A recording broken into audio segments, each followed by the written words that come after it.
Hello, scrufftards, random strangers, and the occasional pro-Russian Vatnik.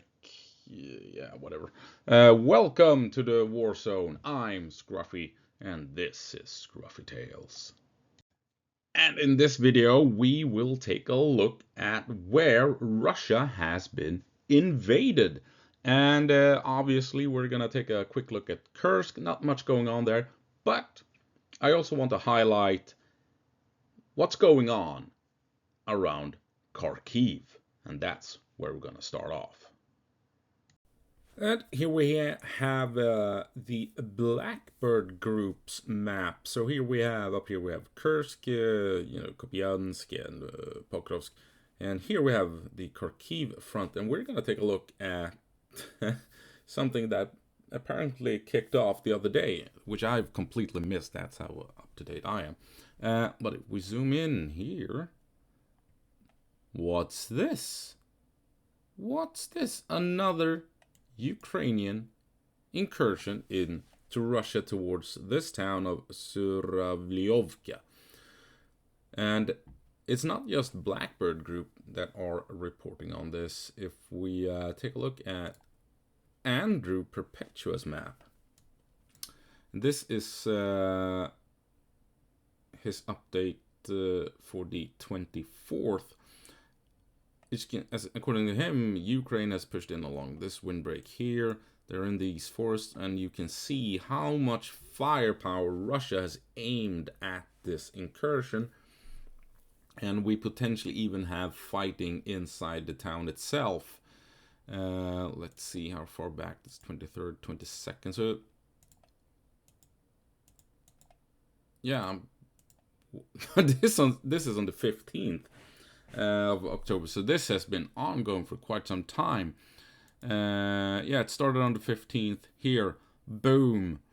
Jesus Christ. And it just kept on going. And now we actually have well and truly established Ukrainian presence apparently within Russia, west of the Kharkiv incursion here. And what does this mean? Well, what does it mean? Difficult to say, to be perfectly honest, but is Ukraine trying to force Russia to allocate manpower away from this front line, so more Russians over here, making it easier for Ukraine to push up on this big hill here? That might be it. Maybe they're trying to push in behind to come in here at Streletsha from the west and attack the Russians in the rear. Unclear. So I just figured this might actually be worth keeping an eye on as well. I kind of get a kick out of this. Ukraine attacking into Russia. I mean, it is poetic justice, isn't it? Not gonna lie, the Russians kind of brought this onto themselves, to be perfectly honest. The things going on in Kursk and here, all of a sudden having Russia itself being invaded by the country that they figured they could bully around. Well, F around and find out, as the saying goes.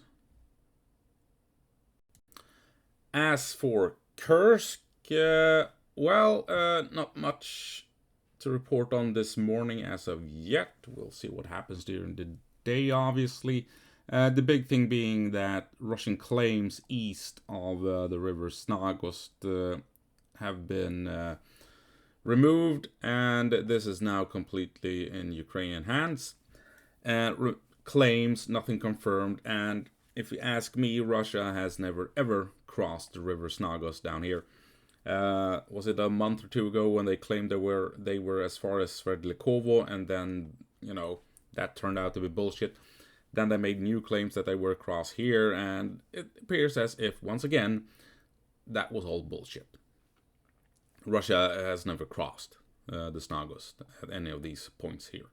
They are over here trying to push in, and this is probably the main... Maybe they've reached at locations here, but these squares is what is keeping Russia away from reaching the river.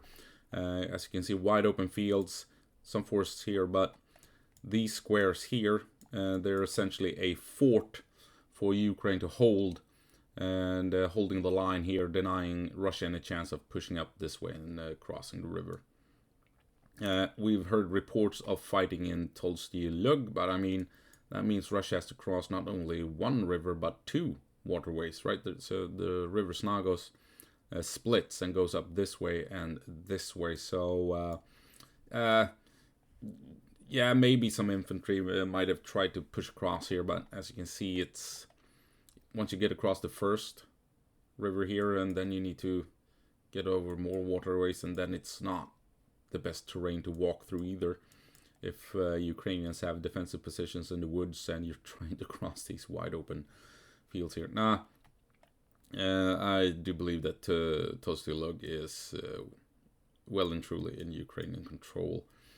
The main fighting seems to be ongoing here in the fields between Yubimovka and Solynishliak, and whatever this is where the Snagos comes out. Not sure what all of this is,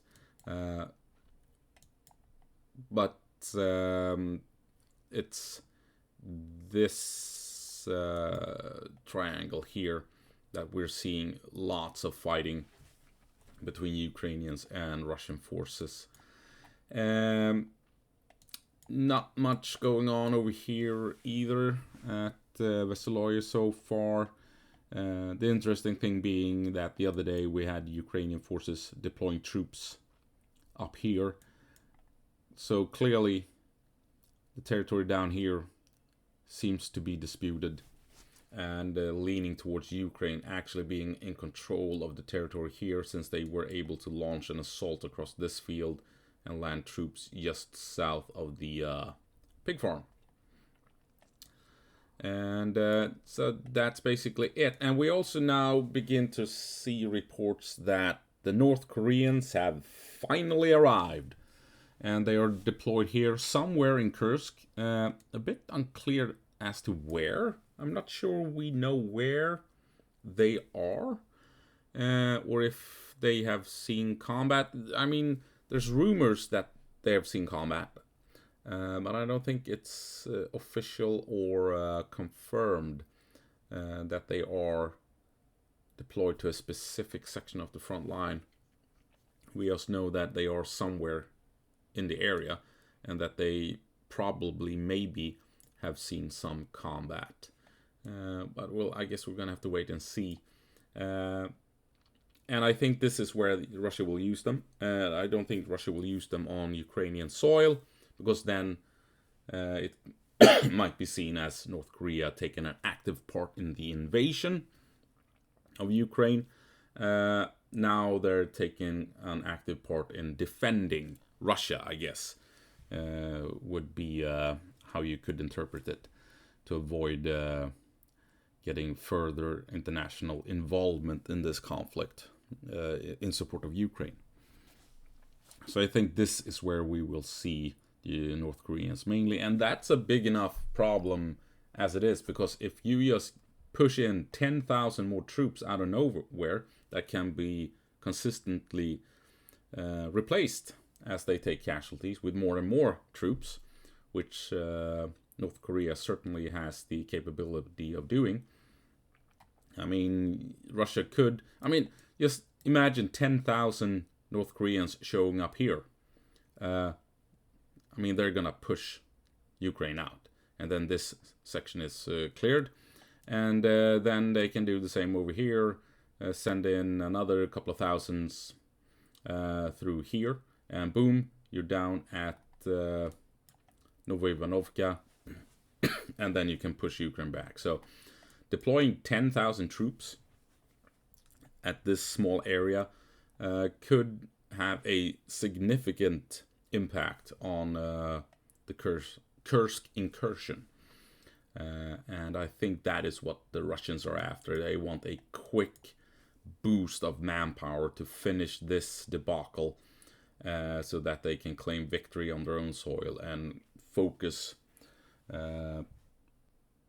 all efforts on the invasion of Ukraine again, instead of playing defense.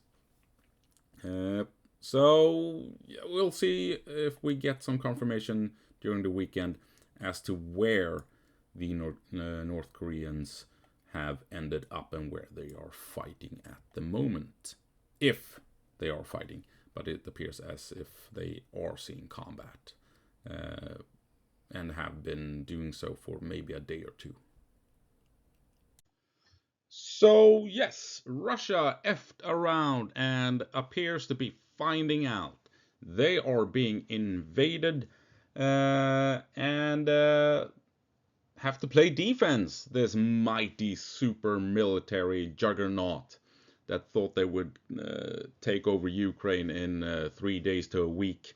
And now 1,000 days later, things are turning around and Ukraine is pushing into Russia. How about that?